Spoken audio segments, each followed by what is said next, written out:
Bitch, you won't ever catch me slipping or falling.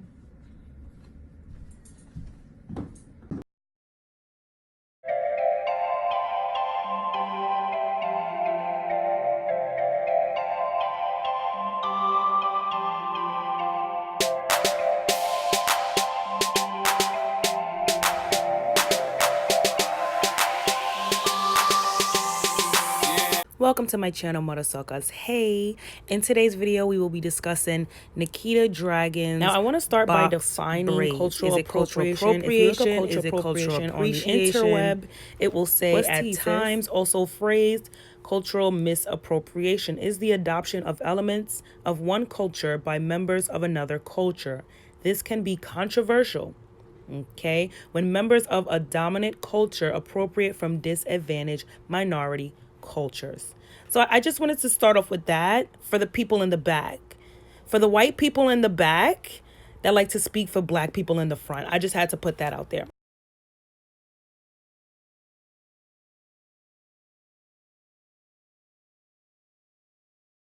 For the last couple of days, my unicorns have been coming to me by the dozens, asking me to react to Nikita's new hairstyle. And this is not the first time that you guys have come to me by the dozens. I mean, like literally every DM is like, can you react? Can you react? Can you react? This is not the first time that you guys have done this. You know, you guys are always asking me if I think that she's blackfishing. Can I do a video on this girl? And I always stayed silent. Like I would take my little peeks, you know, make my little comments in my head, and I would stay silent and go about my business, because believe it or not, I don't like making videos about people. And you know, sometimes I just think like, all right, Lo, like you don't have to say everything. Like what's obvious is obvious. But in this case, I think Nikita tried something. She tried a thing. And I just got to talk about that thing, because I hope that she does see this video and learn something from it. Now, when I first saw the wig, honestly, I thought, oh, okay. Not flattering in my personal opinion, but it's not on my head. So whether or not the wig is attractive on Nikita is not the issue here. The issue, as it always is cultural appropriating black culture. Box braids are a type of hair braiding style that is predominantly popular and created throughout African American, and African diaspora culture. This type of hairstyle is best described as boxy, consisting of square-shaped divisions. Now, this is the definition from Google. Hair and hairstyles is a very big part of black culture. And I know in today's society, people just like to say, oh, anybody can wear a hairstyle. Oh, you guys wear weaves. Why can't we? Bitch, shut up. Because what you can't do and what we won't allow you to do is speak for the group of people in which the culture is being appropriated from. Let me say that again. If you are not part of the black culture, if you are not a black woman, I need you to have all seats. Have every seat in the audience, because it's not your turn. Wait your turn, Molly. Dan zet ik het op Marion hoofd. Zet het hier. In Marion hoofd, je hoeft niet veel te hebben. Als je dat een beetje hebt, blijft het hierin. Zo had zij het gedaan. Ja. En had ze dat, waar had ze dat gedaan, Edith? Op het slavenschip of in Paramaribo of in Afrika? In Afrika. Oké. Ja, want we hebben het vandaag meegenomen. En dan had ze haar gevlochten. Het zit al erin. En dan gaat ze dan vlechten. Vlechten zo. Zie je? Ja. Is dit? Zo was het gebeurd. En dan zat het daarin. Zo gedaan. Ja. En nu is het dit. Dus zo had die mevrouw toen de tijd gedaan. En dan had ze tot een reisbrasson in die haren. As I said previously, hair in the black culture is actually very sacred. Just because y'all like to touch shit and water shit down, that does not mean it doesn't still have a very important ancestral message. The caption for this video reads, "Many African women braided rice or seeds into their hair before journeying the Middle Passage, on their way to enslavement, or braided it into their children's hair before separation between plantations so that they could eat." This video shot in the Maroon community of Suriname the community with the highest number of undiluted African blood in the Western Hemisphere, demonstrates how their ancestors did it. But more interestingly so, Suriname is the only place where one can find a specific grain of rice from Africa. The rest of the New World cultivated an Asian rice. Talk about the real version of protective style.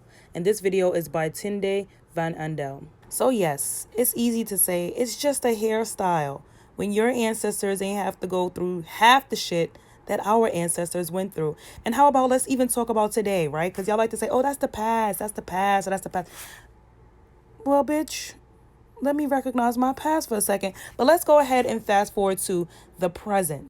Y'all do realize that as of June 4th, 2019, 3:49 p.m., California Senate just passed a bill against hair discrimination for those with kinky hair. Oh, you didn't know that? Because y'all like to talk about the past.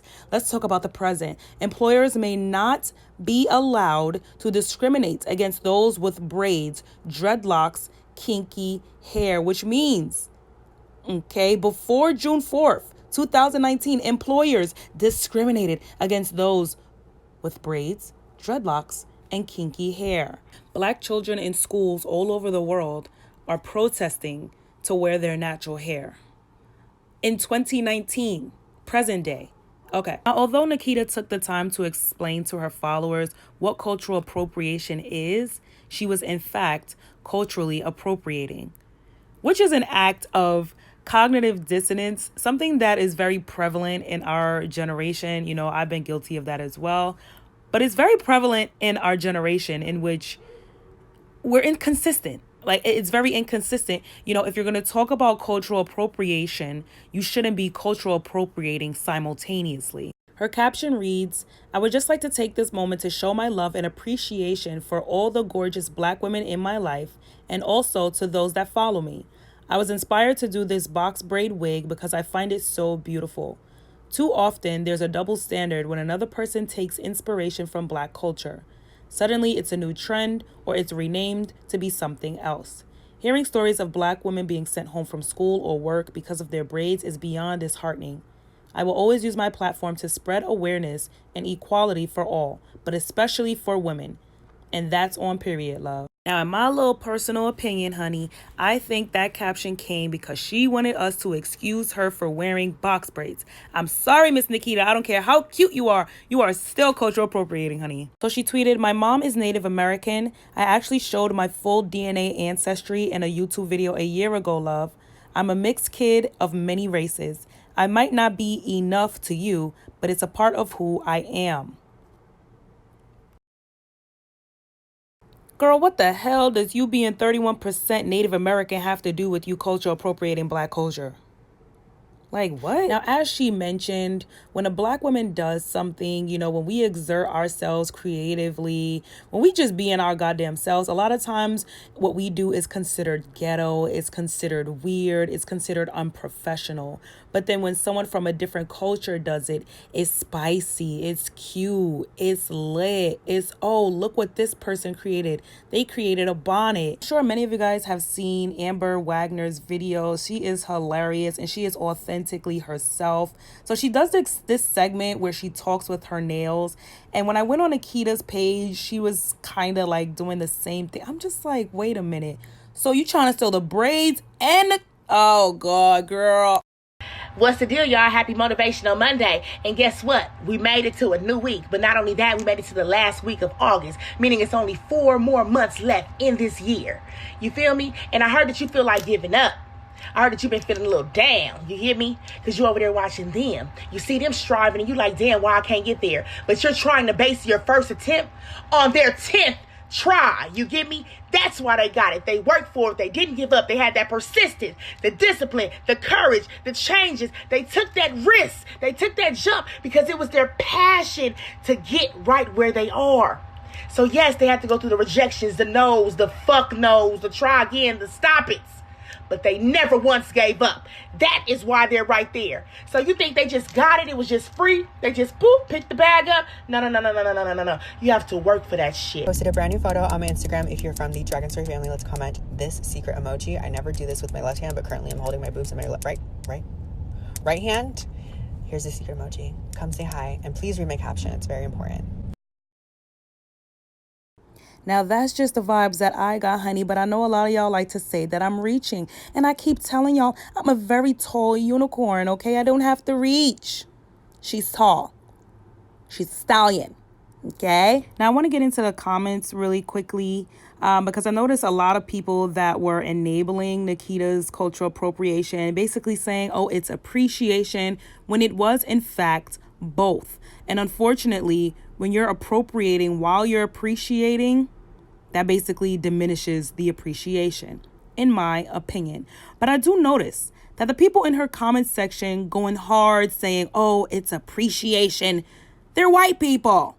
Okay, they're people of other cultures or people who have no culture. As far as blackfishing is concerned, I never brought Nikita up in terms of blackfishing because she is a woman of color, and I know for a fact that a lot of women of color can be very light in the winter and very dark in the summer. But there's no doubt in my mind that this woman does spray tan, and from time to time overly spray tans. In 2017, she tweeted, I'm half Mexican and half Southeast Asian and normally get extremely tan. Let's not trip over a spray tan. So this was in 2017 when people really just started saying like, y'all looking real different in every other picture on the gram. And then the blackfishing hit the scene and now we're here.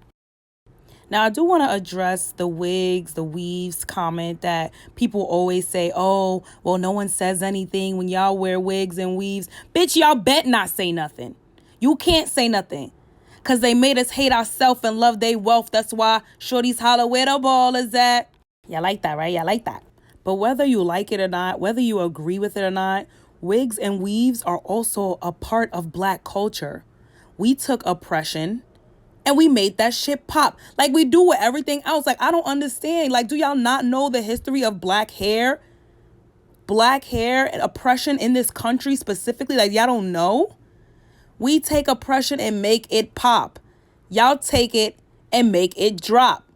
We trying to take it back and let y'all know to stop before somebody get knocked. But not for real. Hair weaving really did originate in Africa. Now, in the States, there is a such thing as assimilation. And once we got past assimilation and we made that shit pop, it's like, shit, damn, I like this shit. You know, black hair, it is a very sensitive topic, and we can talk about that specifically in another video where some black women really do hate our hair, you know, because we have been oppressed for so long, you know, so people do hide. Some people hide behind weaves and wigs, and some people use it as a way to make that shit pop, like express themselves. Some people don't want to color their natural hair pink. So guess what? Get a pink wig. Like, and y'all not going to make us feel bad about that either. She also posed with 3 men in like chains and leashes. 2 of the men were white. 1 of the men were black. Again, this is a grown ass man that chose to do this. But at the same time, not a good look. There was a Korean influencer on here some time back that did box braids. And the caption says, the word cultural appropriation appears a lot in the comments. I don't think many of us living in Korea are aware of the concept yet, because I did not know much about it either. Now, again, cognitive dissonance. It's real interesting how y'all don't know about the concept, but when Kim Kardashian tried to trademark the kimono, oh, y'all knew the concept then, huh? Now, in a perfect world, I would love for everyone to just do whatever the fuck that they want to do with no repercussions.